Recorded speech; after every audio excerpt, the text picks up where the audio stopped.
And we're live. I'm Are Alan. we? I'm Bear. Welcome to Thanks. the Hanging Out Podcast, everybody. Oh, if you like what you hear today, you can find us on Facebook. You can support us on Patreon. We really appreciate it. Hangingoutpodcast@gmail.com. What's up, Bear? I'm hanging out, man. It's been almost a full 2 weeks at a new job and I got something I want to talk about. No, I'm kidding. brainstorming on some art, working on some solid sketches, but you're the one that's been working hard art-wise, man. I am very tired. You don't have to tell us specifics, but I have been... at least tell everyone what's up. I feel like I've made a really good analogy for myself. I can tell you exactly what I've done since I've gotten up today, and none of it is progressive in the least. I am exhausted. I'm tired. I feel like I've really worked for close to 12 hours now, and it's just like, if you would have seen my progress last night and then come back to me at this time today, you would have looked at me and been like, what have you done? What have you even accomplished? Like, I've seen you moving around and doing things. No, it's just a lot of yesterday I knocked a painting out of the park just to drive myself back into it. I took a very long nap, is what you could call it. I wouldn't call it sleeping. And very long nap. Then I woke up to Snowmageddon out here in Seattle area, which is going to continue. So I said, oh, I guess I better get things ready to go to the frame shop for Todd's convention. I'm Todd Lockwood's assistant, in case you didn't know. And then I had to take my own reference photos and make sure that was all solid in between doing emails. And man, I am now... That's the thing. I feel like people that don't understand painting or illustration like this don't understand like the hours and hours. Jeremy Mann talks about it in his documentary, Solitary Man. Like, how long did this painting take you? And it's like, well, you want me to count the 70 hours that I took prepping it so that I could sit there and then just let it flow? Because that's the hard part. Now I know I can just sit here for the next 2-3 days and just do everything, anything.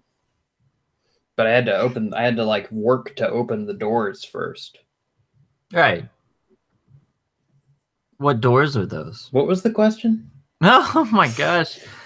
No, this is the first. You were very heavily involved in what? It's a cover project now, and then cover project for Kobold, a company called Kobold Press. I'm also doing some work for their Creature. They came out with the Creature Codex, which was hugely successful last year, and now I'm working with them to finish that up. They did this cool thing where their fans could write in different monsters, and so I'm finishing that for them or helping to. I'm sure there are other artists, I don't know them, and then helping them out with some future projects that I don't think I'm allowed to talk about yet. But I'm going to talk to the art director and see if I can share some progress, because just a little, but still, this is a huge volume of work that happened kind of suddenly. Well, usually when things like that occur, you just happen to be... I had the art director over there, Mark Radel, very nice guy. I had emailed him before, and we had tried to work on a project maybe 2 years ago that just fell through, and I was like, oh yeah, sorry, I didn't see the emails. He didn't see my emails. Something messed up. He passed the project on to someone else, and it was like, okay, I'm still available anytime you need me.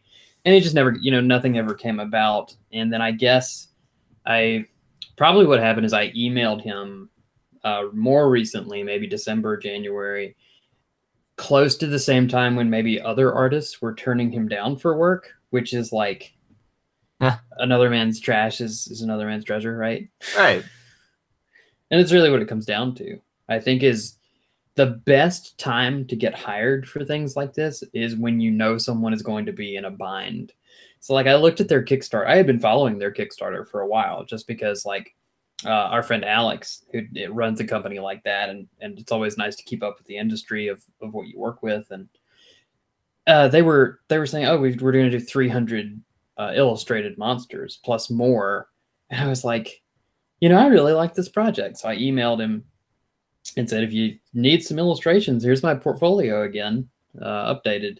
And he was like, okay, how about 5? Ah, So, and he refers to it as a handful, so I'm not overwhelmed, along with a larger project cover work right. later. And so I'm sure this is going to be like a near endless thing, because basically I saw a need and then I jumped toward it, and now I'm working. But something I want to get into is Gold Star. My project is no longer going to be happening. Is something I've decided. What? No, Not no happening. more. No. So Everyone, Alan has decided to tell me this on the podcast live instead so of the so it's something I had wanted. It's something, again, we talked about, me and my friend, my writer friend. And it's something that I felt. I think I'm learning the difference between something I feel needs to happen and that I would like versus something that I am desperately passionate about. And it took me working on these fantasy thumbnails, just doing the sketches for the more fantastical work, to just look up at the end of this another exhausting day, not this one, and just think, whoa, this is the happiest that I have felt in like the months that I've been working on this project. And I think as a community, we don't talk about that a lot. You want to be professional and you don't want to talk about like, oh, I'm sad or I'm happy or I'm having this problem. But for the sake of transparency, like I had started to get more and more overwhelmed and felt boxed in and a little anxious and nervous and depressed, and wasn't really realizing it. I thought, okay, these are just the symptoms of hard work, because they definitely are. And then I had ended up, for last week, I worked harder than I had on anything else, and at the same time was much happier. And that's when it clicked that I was doing the wrong thing. I think that the problem was that I had set up boundaries to tell this consecutive story, for a book that I didn't even know. I've never written anything before. I've never done anything scene by scene, whatever by whatever. I've only ever wanted in my life to paint these gigantic scenes that I saw in like Greek from Michelangelo, Rembrandt, Bouguereau, and it just dawned on me like, oh, I shouldn't be doing this. I should be doing that. No, I can totally understand that. And even though I've only been in this a full-time job for a week and a half now, I can step back and say the art I was creating before was very rushed and kind of had this panicked feel to it. Like I have to be making something and I have to be working so hard and it has to matter.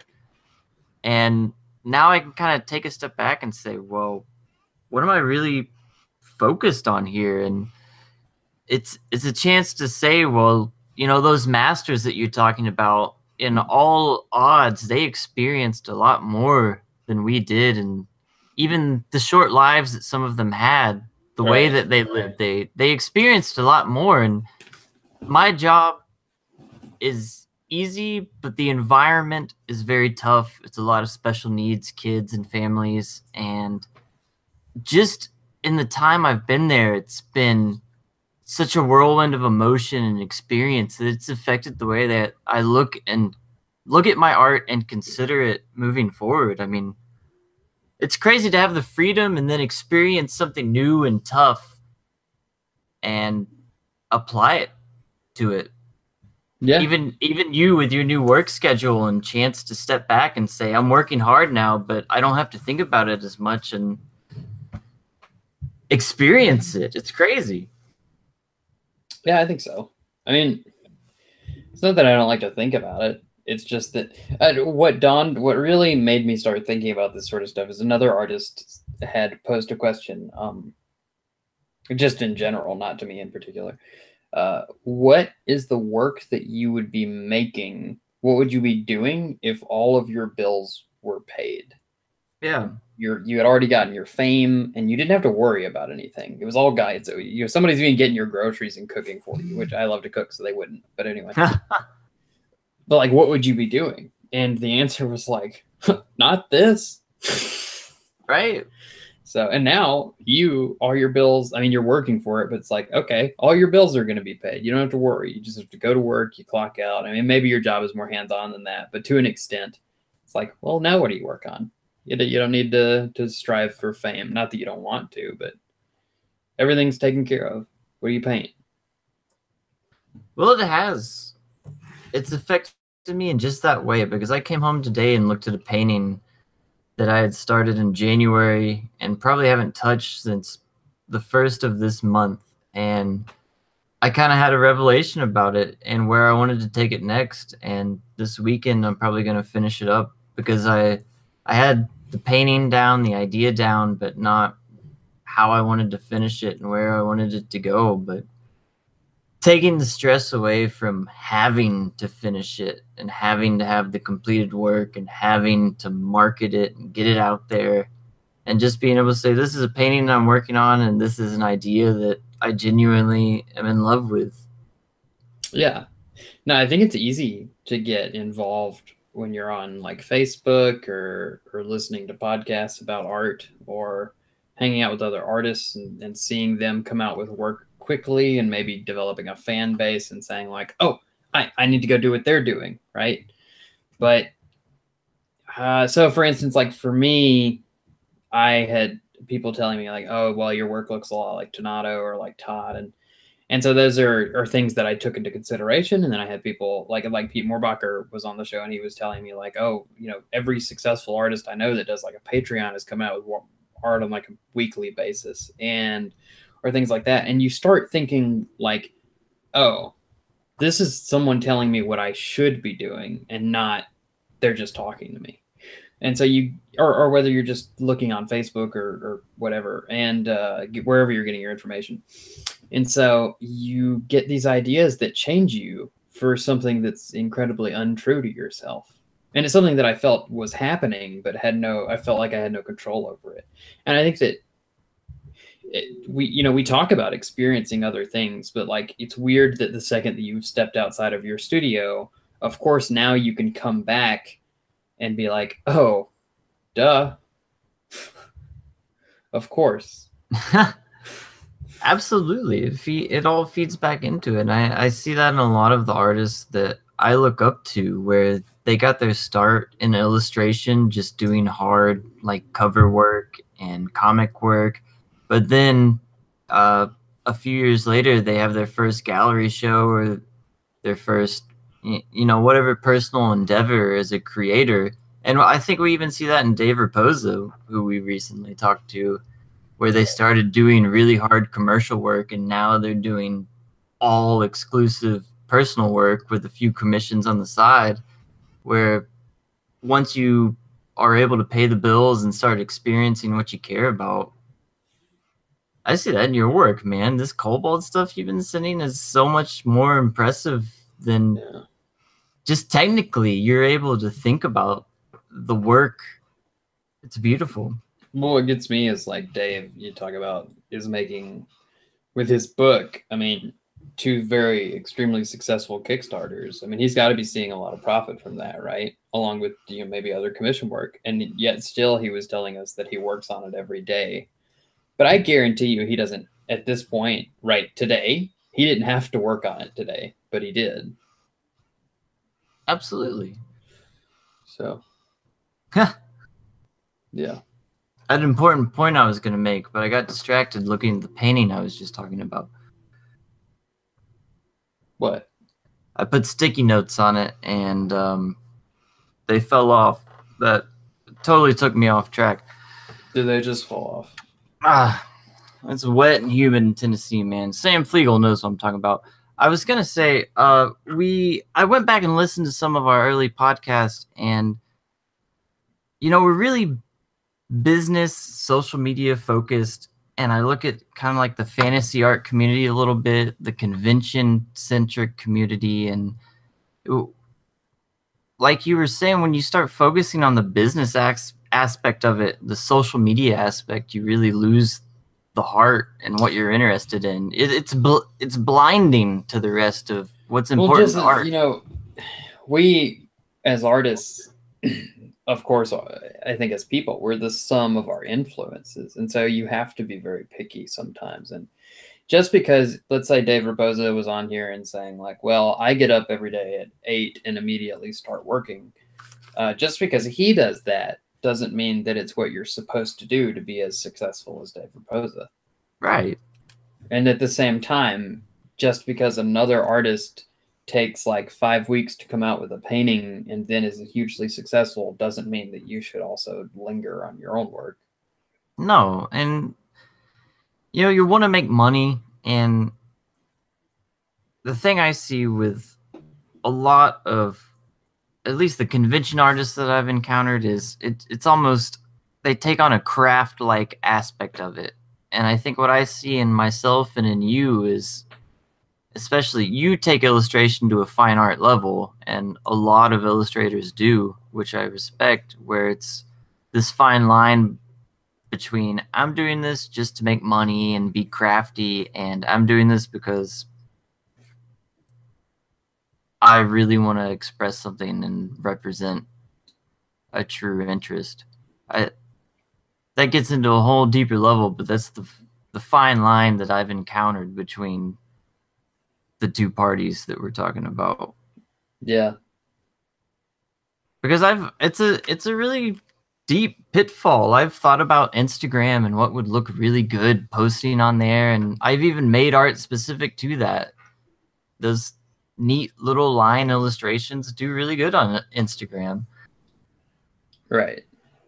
But it takes away from what I'm really interested in, and now that I have a chance to step back and forget about what's popular and make what I care about, it's such a relief. Yeah, it goes back to that thing, like, what do you make when you no longer have the need to be popular? I think if everyone just forgot the need to be popular from the start, like the past year I've learned a lot, but if I just focused on what I wanted to work on in the first place instead of what would do good on social media, I probably would have been better off.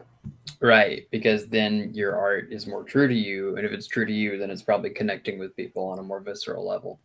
Well, I also would make the argument, like, let's say that, and I do plan on doing a few more gold star pieces, but more like spark notes in the theme that I actually want, but I'm not going to get into that. What I want to say is, like, let's say gold star just comes up with this massive failure, but it's not, or that it never goes anywhere, not that it's a failure.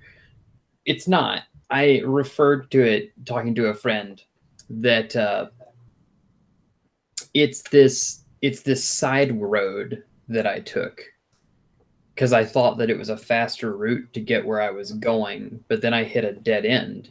However, I hopefully came back to the main road with some better directions. Right. Like, it still added something to the entirety, to the whole. Even though, like, all your mistakes do. Again, some of your influences. You can influence yourself. At least now I know what I shouldn't be doing. Now, if anyone ever calls me and is like, would you be interested in doing a comic? I could just be like, no.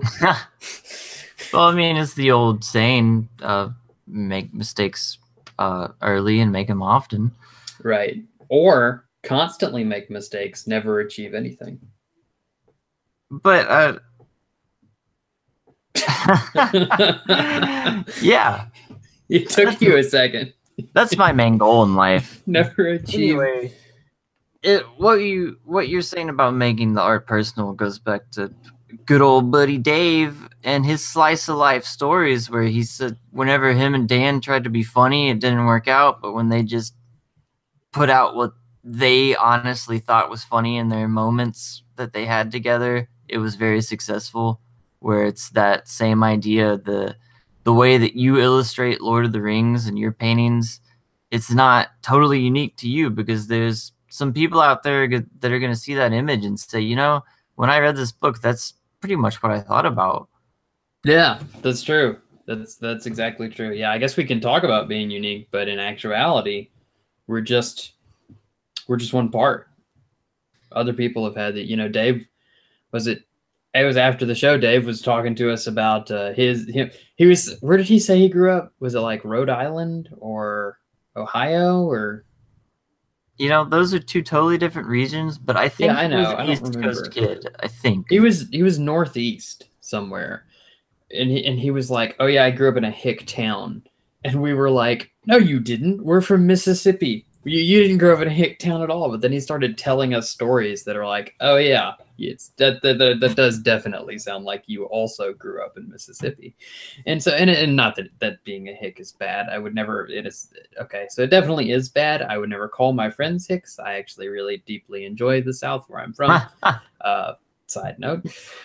Anyway, yeah, it affected us, and in parts that's why we both really were attracted to Steve Lichtman. I would if my dad went and read Steve Lichtman, maybe he would be like, "Oh, I don't actually like this," because he didn't grow up maybe in the same time. Yeah, probably so. Yeah, and you see it all the Different time. Like context. if I were to show my dad Breaking Bad, he would probably just be like, I don't understand. Why are we rooting for the bad guy? He's not the bad guy. He's just taking care of his family. Oh God. Bear's entire life is built on the misreading of Breaking Bad. So No. I spent $1,500 on a convention. you did, and that's part of this whole routine thing that we were originally going to talk about. But we're both very busy now.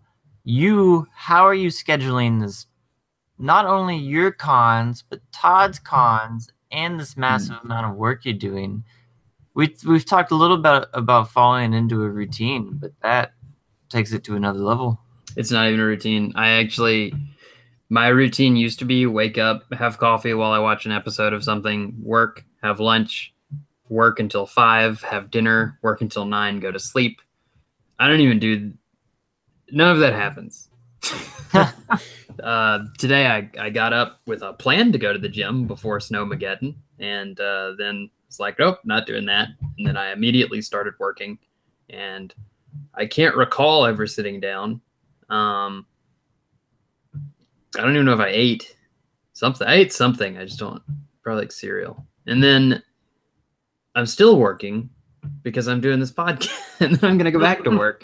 No, yeah, that's the schedule totally disappeared, and I would say my schedule right now is seeing how much of the 60 hours of work I have to do I can fit into 8 hours, and then could just continuously keep pushing that rock uphill.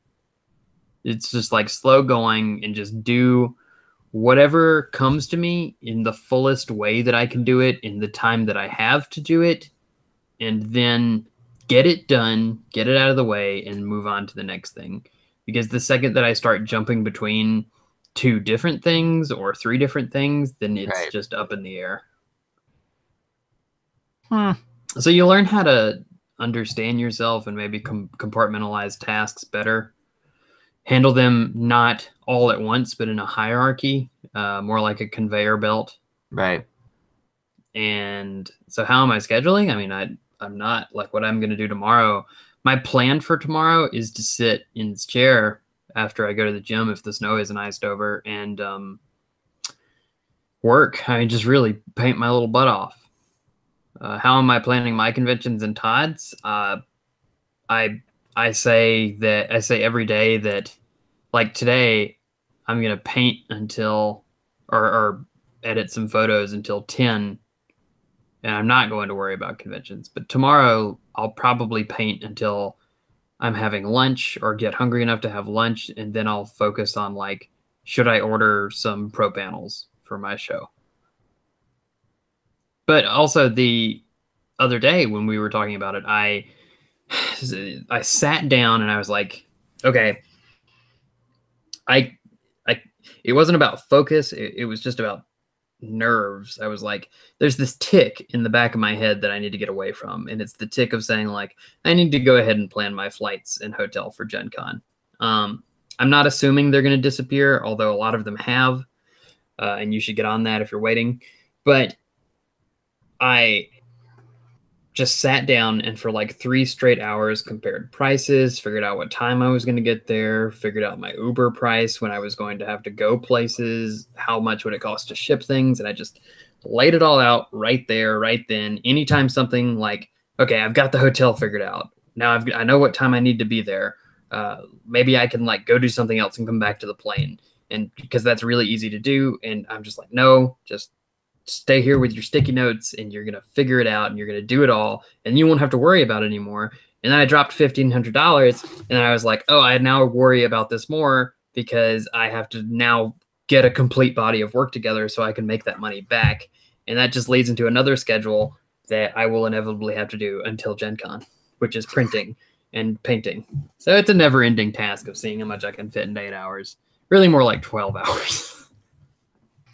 I don't see any 8-hour days coming.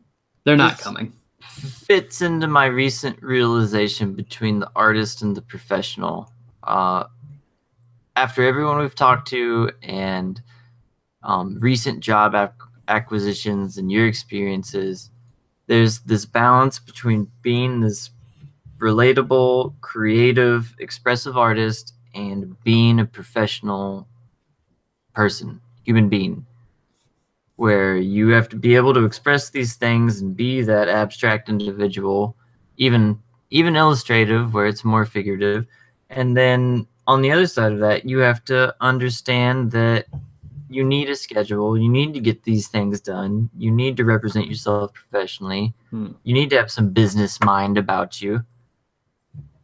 Something that I've been digging into lately is something that I never thought. So I used to, let's say even 2 years ago, I used to believe like, okay, let's say that, I don't know, let's say you're a procrastinator. I've never really been one, but let's say that I am.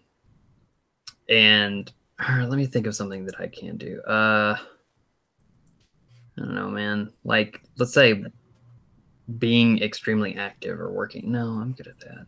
What am I not good at? Give me a flaw of myself. Do you really want that? I worry a lot. Alan worries a lot. I'm very anxious. I'm very nervous, like the Gen Con thing. Like, I had to get rid of it because otherwise it would have never gone away. And I would have always had it on my mind and it would have affected my sleep and it would have affected my work. So anyway, I'm not nervous, but I'm anxious when it comes to planning things. That is a fatal flaw that I have. And I have recently dove into the opinion that it is more triumphant for someone to recognize and deal with their flaws rather than try and change them. And I say that in the way of saying, like, rather than spend a ton of time trying to make myself worry about things less and try and force it out, I can say, this is, you know what, I'm accepting this flaw. This is who I am. Now let me take care of it right now. And it could be anything, like if you're a procrastinator, if you're anxious, if you maybe have anger issues, if you struggle with moving on to the next thing in your art or finishing work, like, rather than try and change that, just be bullheaded about it. Don't do that. I am now all for recognizing it and being like, okay, I know that I'm going to worry about this, so let me do the things that will make me not worry about it. I don't know if that makes sense. No, it does. It's not only taking preventative measures, but it's accepting the current situation. And that's what I would say. Like, yeah, you put it into good terms. Like, accept your flaws and then take preventative measures against them. Absolutely. Goes into working that schedule. And like, don't wake up and say, I'm gonna finish that entire painting today. If you have never done that before, you're not going to do it today. No, it's perfect. It perfectly plays into the idea that everything, not just the idea, the fact that everything is a process. Where last year in January, I left a job and I had this idea that I was going to instantly become an illustrator and everything was going to be cool. But then we went to Spectrum and I met Josh, and Josh introduced me to the world of representatives and artist agencies, which was something I didn't really have a clue about And that just exposed my whole naivety, my ignorance to the entire situation. And I had to accept a few things, not only about my goals and ideas, but also who I was as a person and what I was going to do to change it. And in the year coming up, just growing as an artist and realizing those things and taking steps to become better have helped tremendously. Right. Rather than saying I'm gonna like people really underemphasize how important the idea of incremental change is. Yes, realizing that it's a process and you can't just say, I'm going to do this and it's going to happen almost immediately. Multiplication rarely happens in terms of life and progress. That's very true. Unless you are, I bet if you were to go ask Mark Zuckerberg if he felt like he became rich overnight, he would tell you no. And then he would start telling you about these really weird moments where he felt like he was struggling or depressed or blah, blah, blah. Like if you were to ask The Rock that, he would tell you like he felt that way yesterday, even though he's extremely rich and ripped. Oh, yeah. Even think of successful companies. Netflix almost went bankrupt before they launched their digital platform. Oh, dude, I had such a cool story. I'm going to tell a Micro story. Here's one, just to get it out there. So Micro has a podcast called The Way I Heard It. You should go listen to it. It's 10-minute little stories. One of them is the guy that would one day start Netflix approached he had like $10 in his pocket, right? He had he just came in with an idea. He approached the multi-million-dollar CEO of Blockbuster in 1990 something and said, this is my idea. He pitched Netflix right there in the guy's office. And the guy laughed him out of the office. He said, if you just want to give things away, you're never going to make money. And then, boom, Blockbuster went out of business and was totally replaced by Netflix. But that guy, when he pitched it, was fucking broke. And I bet he had some hard nights. Absolutely. It's once you accept that it's going to take time, you will be more comfortable and more at peace with the idea that it's going to get better. Dave was incredibly mindful about accepting failure. Yes, he was. When he was like, I was trying to do this, but then and he was so chill talking about it. I'm not going to insult him by trying to impersonate him. He was like, I was trying to do this and then it didn't work. So I went and did something else. And that's the mentality that I want to bring to my own lifestyle and art. Well, that's the not pushing against the things that I'm struggling with. Instead, just being like, why am I struggling with this? How can I make this better for me rather than continuing to do this? Even historically, that's what art is about. Look at the Impressionists struggling to get in the gallery, but yet they kept trying and kept trying until they came up with a solution. Yeah. Even though the solution was their own gallery. But eventually the solution came to them and they had the means to do it. They never give up. I don't think it was ever easy. No, those guys. I think that if you come in, but I think if you come into this wanting things to be easy, then you are closing yourself off to the ability to learn. Yeah. I agree with that because art, I always hear these things, this quotes, art's not hard, blah, blah, blah. It's being in the right place, the right time, the right gallery representative. I'm here to tell you that art is not hard. Art's not hard, but being technically good at art is extremely difficult. And once you are technically good at art, you'll be able to achieve a lot more diverse styles and it can be a struggle. I mean, look at Dave Raposa, look at James Jean, look at Andrew Archer. There's a whole list of artists I could go down where their breadth of style ranges from extremely realistic to extremely abstract. My point is, art is very hard if you want to be able to express these personal things that we're talking about here, because you have to have the technical skill to do it, but also the failures and experience behind you? Something I hate talking about, but always seems to come back to me is when we were in art school, or when I was in art school, because it's more of a personal story. I kept seeing people around me who were better than me when we started. And then over the course of just 4 years, which really isn't that much time, I progressed leagues beyond them in looking back on it now, what must have seemed like minutes. And I do remember the struggle that I felt whenever I couldn't paint the way that they could or draw the way that they could, and the sadness that made me feel of feeling less because of it, because I think that's something everyone feels.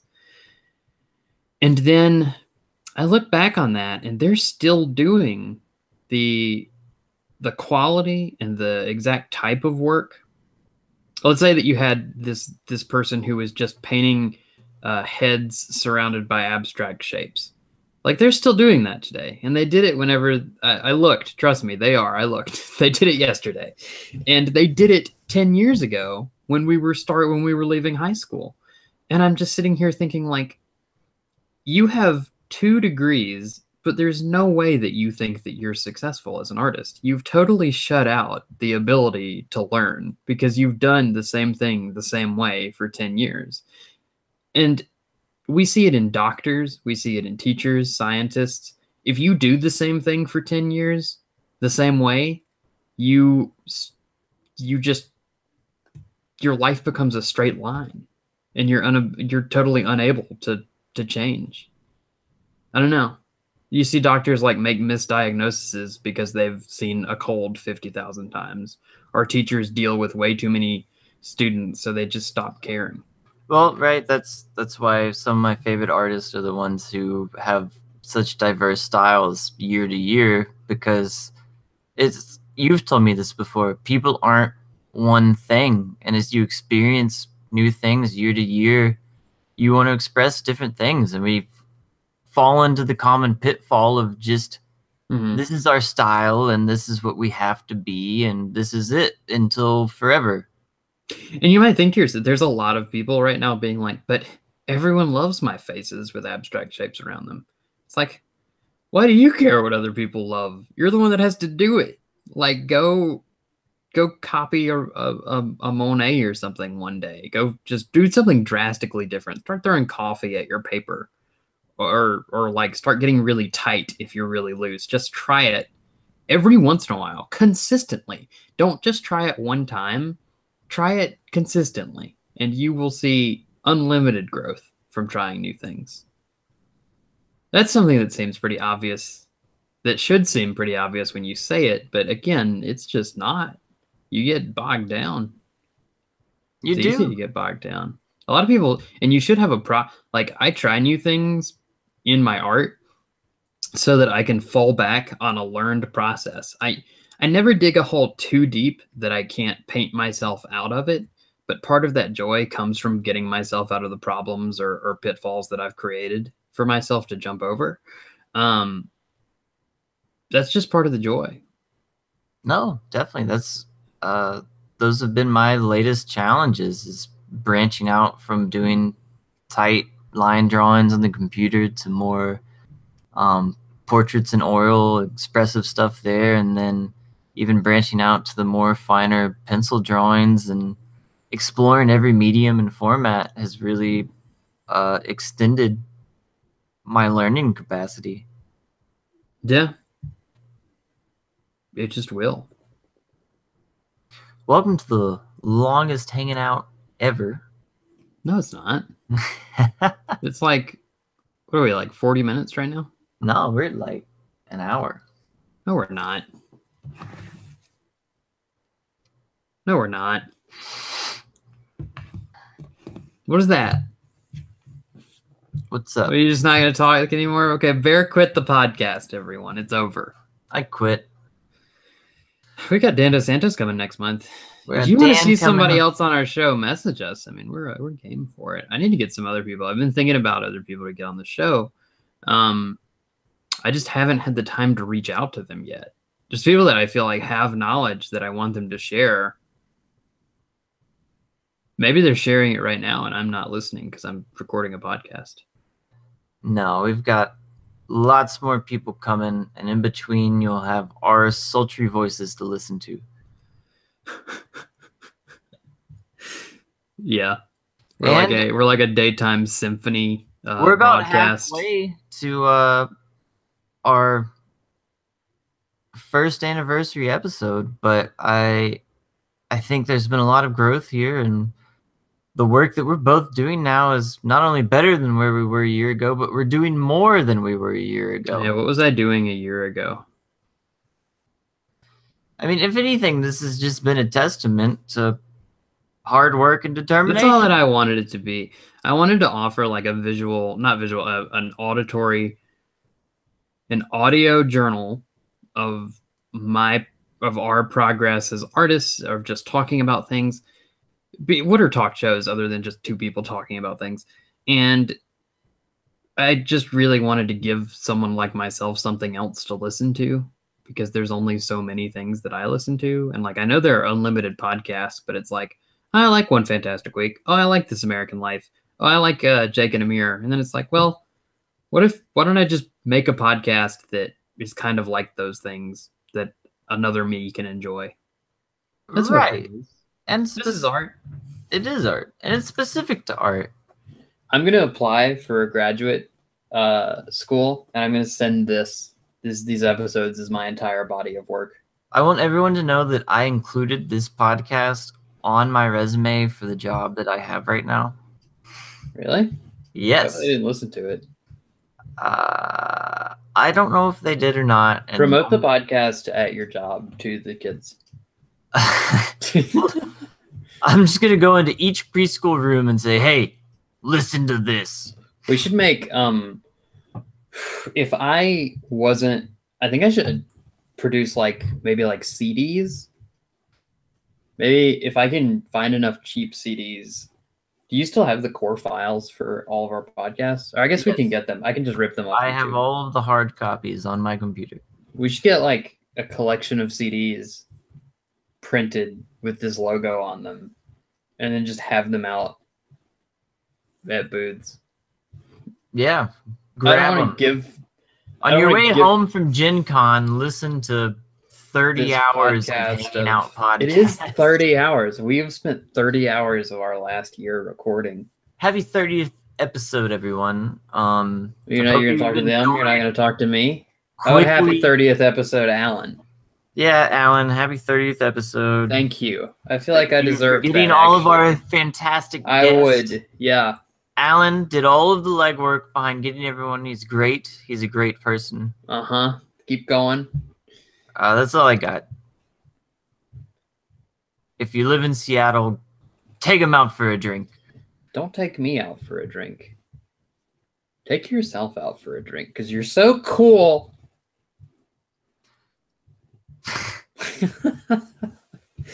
This is a weird episode. This has been a good episode. I am utterly exhausted. This is the pinnacle of the Hanging Out podcast. This is what we always wanted. We just wanted to talk to people. We wanted an audience for our bullshit. Two hung out artists could just ramble for a little hungover. I'm not, but man, I might be tomorrow. I can't. I go to work at 7:30. So when do you work out? After work now. So 4 to 4:30 is when I get to the gym. Or do you have a 24-hour gym? I do, but I don't feel like waking up at 4 anymore. I did that for 4 years straight, and I'm over it. You're not doing it. Are you gonna do it after work now? Yeah. When are we gonna record? What are you talking about? I'm home by 5, honey. Oh wait, exactly, because you go to work at 7:30. I go to work early. Depending on how long of a lunch break I take, I can leave between 4 and 4:30. I never liked lunch breaks, and I don't like the idea of lunch breaks. I want to eat my lunch. Don Draper, you can take a 6-day lunch break. Go to California. He does that. You can go to California on your lunch break. Go to California. Come back with a wife or two. It's cool. I did just finish my 5th watching of Mad Men, and I would heavily suggest everyone watch it at least 5 times. So I work at a nonprofit, and I keep bringing up Mad Men, and everyone just kind of looks at me. Do you have a bar cart in your office yet? There's a sign on the front door that says alcohol is not permitted on the campus. How many of the teachers have alcohol on them? None. Really? It's pretty strict, man. One of the people on this podcast has a bar in their office. It's me.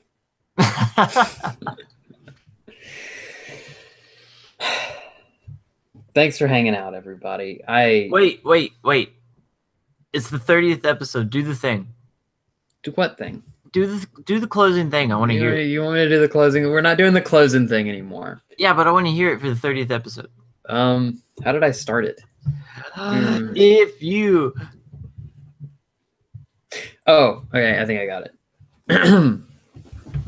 If you... Nope. No, I lost it. Hold on.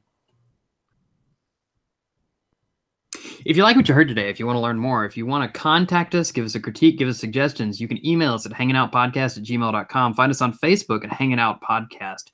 We also started a Facebook group. You can find that, Hanging Out Podcast. Everything's actually Hanging Out Podcast.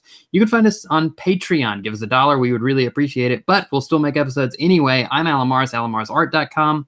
I'm Bear Isles, BearIslesArt.com. And I would heavily suggest that you do not support Blue Apron until they support us. Or Squarespace. Don't get a Squarespace site until you hear an ad on our podcast. I think I'm going to make Brahms' new website. That's a great idea. He contacted me. If you see someone's website that you hate, just send them an email and say you'll do it for them, and send them whatever price you want. I think I have been reaching out to people and saying that I would do one, but I would actually heavily, I know this can get you into some trouble if they're really stingy, but I would heavily suggest already having a preview ready, because the 2 people that I've approached before this about it have seemed very iffy, and then I'll say, oh, I can just make you a preview, and then they never get back to me. I would just have the preview ready. I'll say I have gotten website jobs solely on having a preview ready. Oh, really? So, Yes. if I wanted to do a website for Donato, do you think I should just build one and then send it to him and be like, what do you think? Absolutely. If you are able to do that, especially in Squarespace, you can do that for free, and it stays up for about 2 weeks, I think, and you can send them a link. And once you can get someone in that preview link and see what is possible, that's hook, line, and sinker. Yeah. All right. That's your marketing tip for the day, everybody. You know what? I think we should, one of my favorite podcasts started doing this. Do you want to, let's create a new segment called Unsolicited Advice. Not that this entire thing is an unsolicited advice, but very specific, this is what you should do advice. I like it. See you next week. Bye.